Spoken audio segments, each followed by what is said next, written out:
వే gold trusted gold buyers మీరు తాకట్టు పెట్టిన బంగారాన్ని విడిపించి ఈ రోజు ఉన్న మార్కెట్ ధరకు కొనబడను. తాము ఆంధ్రప్రదేశ్ కాక్రోచ్లమంటూ జగన్ చేసినటువంటి వ్యాఖ్యలు చర్చనీయాంశంగా మారాయి. ఇక ఇటీవల కాక్రోచ్ పార్టీకి సంబంధించినటువంటి ట్రెండింగ్ టాపిక్ గా మారింది ప్రతి దాంట్లో కూడా. ఇక అలాంటిది వైఎస్ జగన్ ఈ కాక్రోచ్లు అంటూ మాట్లాడినటువంటి మాటలు చర్చనీయాంశంగా మారాయి. ఇక సీఎం చంద్రబాబుకు వైఎస్ జగన్ ఒక మాస్ వార్నింగ్ ఇచ్చారు. ప్రశ్నించటాన్ని అణిచివేయాలని చూస్తే కాక్రోచ్లు బయటకు వస్తాయంటూ ఇక్కడ జగన్ హెచ్చరిక చేశారు. ఇక న్యాయం కోసం పోరాడే వారంతా కాక్రోచ్లేనంటూ ఆసక్తికర వ్యాఖ్యలు చేశారు. ఆంధ్రప్రదేశ్ లో తామే కాక్రోచ్లు అంటూ వైసీపీ అధినేత వ్యాఖ్యానించారు. యువతకు న్యాయం చేయటం సర్కారు బాధ్యత అన్నారు జగన్. డిఎస్సి నియామకాల అంశం మీద జగన్ విమర్శలు చేశారు. సోషల్ మీడియాలో జగన్ కాక్రోచ్ వ్యాఖ్యలైతే వైరల్ గా మారుతూ ఉన్నాయి. గట్టిగా చెప్పాలి, అయ్యా చంద్రబాబు నాయుడు గారు, ఇప్పుడు ఉన్నది జెన్ జీలో ఉన్నాం, ఆల్ఫా జెన్ ఆల్ఫా కూడా వచ్చేసింది. నువ్వు గన ఈ మాదిరిగా తప్పు చేసినాక ఈ మాదిరిగా ఇబ్బందులు పెట్టే కార్యక్రమాలు ఒప్పుకోకుండా ఇబ్బందులు పెట్టే కార్యక్రమాలు చేస్తే కాక్రోచెస్ లేస్తాయి. గుర్తుపెట్టుకో చంద్రబాబు అని చెప్తా ఉన్నా. ఆంధ్ర రాష్ట్రంలో మేము కూడా కాక్రోచ్ అనుకో.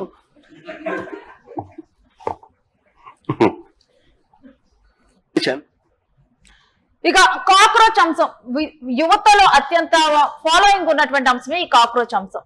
ఇక ఆ కాక్రోచ్ ని మెన్షన్ చేస్తూ ఆంధ్రప్రదేశ్ లో మేమే కాక్రోచ్ అంటూ మాట్లాడుతూ ఇక ఇది విద్యార్థుల అంశం అయ్యేసరికి దీంట్లో కూడా అంటే ప్రశ్నించటాన్ని ఇటు జెన్జీ ఎక్కువగా ఈ కాక్రోచ్ పార్టీకి ఆకర్షితులు అవుతూ ఉన్నారు.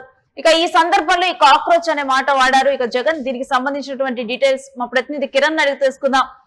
ఎస్ కిరణ్, అంటే ప్రశ్నించే వారిని అణిచివేయాలని చూస్తే కాక్రోచ్లు బయటకు వస్తాయి అంటూ కూడా మేమే కాక్రోచ్లు అంటూ జగన్ చేసినటువంటి వ్యాఖ్యలు అయితే వైరల్ గా మారుతూ ఉన్నాయి. పూర్తి డీటెయిల్స్ ఏంటి? నేను రాష్ట్రంలో జరుగుతున్న పరిణామాలపై వైసీపీ అధినేత జగన్మోహన్ రెడ్డి నిన్న ప్రెస్ మీట్ లో మాట్లాడారు. అయితే చంద్రబాబు నాయుడు సర్కార్ ఇచ్చిన హామీలను తుంగలో దొక్కారు. అదేవిధంగా డిఎస్సి అంశం పైన గత కొద్ది రోజులుగా ప్రతిపక్ష వైఎస్ఆర్సీపీ తీవ్ర ఆందోళన నిరసన కొనసాగిస్తుంది. క్రీడా కోటాలో బంగారు పథకాలు వచ్చిన క్రీడాకారులకు అన్యాయం జరిగిందంటూ జగన్ నేరుగా విమర్శించారు. నిన్న కూడా జగన్ తన ప్రెస్ మీట్ లో కూడా గోల్డ్ ఏదైతే బంగారు పథకం వచ్చినా డిఎస్సీలో ఉద్యోగం రాని వ్యక్తిని పక్కన కూర్చోబెట్టుకున్నారు. ఆయన ప్రెస్ మీట్ లో స్పష్టంగా వివరించారు. ఏవైతే క్రీడా కోటాలో కేవలం అర్హత సాధించినందుకు లేదా ఆ క్రీడల్లో పాల్గొన్నందుకే ఉద్యోగాలు ఇచ్చారు. ఇక్కడ బంగారు పథకం బదులు సిల్వర్ పథకం అంటూ అప్లోడ్ చేశారు, అందువల్ల ఉద్యోగం ఇవ్వలేకపోయామంటూ ప్రభుత్వం చేసిన వ్యాఖ్యలు కూడా జగన్ తీవ్రంగా దాన్ని ఎదురుదాడి చేశారు. ఎందుకంటే కేవలం అర్హత సాధించిన వారికే ఉద్యోగాలు ఇచ్చినప్పుడు ఏదో ఒక పథకం బంగారు కావచ్చు, సిల్వర్ కావచ్చు, ఏవైనా ఏదో ఒక జాతీయ స్థాయిలో పథకం వచ్చినప్పుడు మీరు ఉద్యోగం ఎందుకు డిఎస్సి కోటాలో అక్రమాలు జరిగాయంటూ జగన్ తీవ్ర స్థాయిలో విరుచుకుపడుతూ రాబోయే రోజుల్లో కాక్రోచ్లు వస్తాయంటూ ఆయన చేసిన వ్యాఖ్యలు కూడా తీవ్రంగా చర్చనీయాంశమే. ఇటు టీడీపీ అయితే నేరుగా కౌంటర్ ఇస్తుండగా మరోపక్క టీడీపీ శ్రేణులు కానీ టీడీపీ సోషల్ మీడియా కానీ జగన్ పైన ట్రోలింగ్ చేస్తుండగా వైఎస్ఆర్సీపీ అయితే బలంగా తిప్పి కొడుతున్నారు ఆ వ్యాఖ్యలు. ఎందుకంటే ఇప్పటికే 2 ఏళ్ల కూటమి పాలనపై క్షేత్రస్థాయిలో వ్యతిరేకత మొదలైందంటూ వైఎస్ఆర్సీపీ నేరుగా ప్రచారం చేస్తుంది. ఈ 2 ఏళ్ల కూటమి పాలనపై ప్రజలకు వెన్నుపోటు అనే అంశం పైన నేరుగా ఈరోజు ఐసీపీ ధర్నా కార్యక్రమాలకు పిలుపునిచ్చింది. మరోపక్క తిరుపతిలో 2 ఏళ్ల కూటమి పాలనపై ఒక భారీ సభ నిర్వహిస్తున్నారు. 2 చోట్ల రెండు కార్యక్రమాలు నిర్వహించడంతో రాజకీయాలు కూడా వేడెక్కాయి. జగన్మోహన్ రెడ్డి డిప్రెషన్ లో వ్యాఖ్యలు చేస్తున్నారంటూ కూటమి నేతలు మాట్లాడుతుంటే నేరుగా కోట్లాది మంది భవిష్యత్తును, కోట్లాది మంది ప్రజల ఆశలు ఆకాంక్షలతో అధికారంలోకి వచ్చిన కూటమి వారిని వెన్నుపోటు గుర్తింది. మరోపక్క డిఎస్సి అభ్యర్థుల కోసం వైఎస్ఆర్సీపీ పోరాడుతుంది. గత కొద్ది రోజులుగా గత ఈ నెలలోనే దాదాపు 4వ తేదీ నుంచి 10వ తేదీలోపు వైఎస్ఆర్సీపీ దాదాపు 4 నుంచి 5 కార్యక్రమాలకు పిలిపించింది. ఎందుకంటే 2 ఏళ్ల పాలనపై ఇప్పటికే వైఎస్ఆర్సీపీ పోరాటాలకు సిద్ధమైంది. మరోపక్క జగన్ తాను కూడా నిరసనలోను ప్రజల్లోకి వస్తానంటూ జగన్ చెప్పడం కూడా ప్రతిపక్ష అధికార టీడీపీకి ఇదొక ఓర్చుకోలేని అంశం. ఎందుకంటే జగన్ పదే ప్రజల్లోకి రాకుండా నేరుగా ప్రెస్ మీట్ పెట్టి విమర్శలు కురిపించడం, గత పాలనకు ఇప్పటికి ఉన్న తేడా చెప్పడం, మరోపక్క అధికారంలో ఉన్నప్పటికీ ఇచ్చిన హామీలను నెరవేర్చకపోవడం లాంటి అంశాలపైన ప్రతిపక్ష వైసీపీ పదే ప్రశ్నించడంతో ఒకంత అసహనానికి అధికార పక్షం గురవుతుంది. తాము కూడా కాక్రోచ్లే అంటే వ్యాఖ్యానించడం ఇక్కడ అది మాట్లాడే ముందల జెన్జీ జెన్ ఆల్ఫా అంటూ కూడా జగన్ వ్యాఖ్యానించారు. అంటే యువతను ఆకట్టుకునే విధంగా జగన్ మాట్లాడుతున్నారని చూడాలా? రేణు, ఇప్పటికే ప్రతిపక్ష వైఎస్ఆర్సీపీ నేరుగా ప్రజల్లోకి వెళ్తుంది. 2 ఏళ్ల పాలనపై వైసీపీ నేరుగా ప్రజా వ్యతిరేక కార్యక్రమాల పైన కూడా ఉద్యమాలు కొనసాగుతుంది.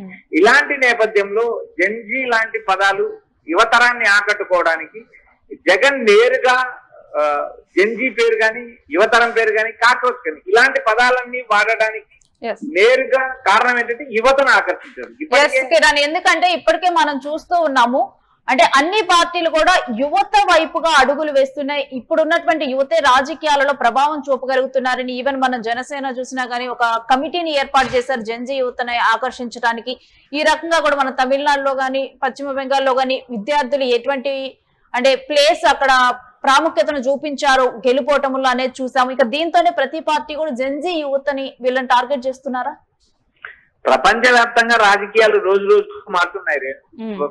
పక్క దేశాల్లో కూడా చూసాం మనం, బంగ్లాదేశ్, నేపాల్ లాంటి దేశాల్లో జెన్జీ ఎఫెక్ట్ తోనే ప్రభుత్వాలు కూలిపోయే కొత్త ప్రభుత్వాలు వచ్చిన నేపథ్యం మనం తమిళనాడులో చూసాం. తమిళనాడులో కూడా నేరుగా విజయ్ అధికారంలోకి వచ్చారు. గత సుదీర్ఘకాలంగా అధికారంలో ఉన్న డిఎంకే అన్నా డిఎంకేని పక్కన పెట్టారు. అదే నేపథ్యంలో భాగంగా ఇటు జనసేన ఆల్రెడీ జెన్జీ ఈ యంగ్ తరాన్ని ఆకట్టుకోవడానికి ఒక ప్రత్యేక ప్రణాళిక సిద్ధం చేస్తుంది.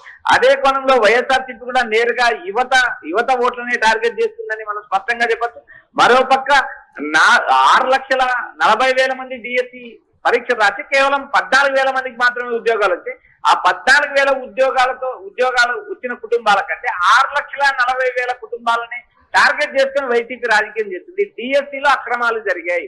డిఎస్సిలో స్పోర్ట్స్ కోటాలో అక్రమాలు జరిగాయి. ఇచ్చిన జీవో ప్రకారం ఉద్యోగాలు ఇస్తున్నామని చెప్పి జీవో ఇచ్చి తర్వాత జీవోని ఎందుకు క్యాన్సిల్ చేశారు? ఎందుకంటే నేరుగా ఏదైతే బ్రిడ్జ్ కేమ్ ఒక పేకాటను కూడా డిఎస్సిలో ఒక ఆటగా చూపించారు.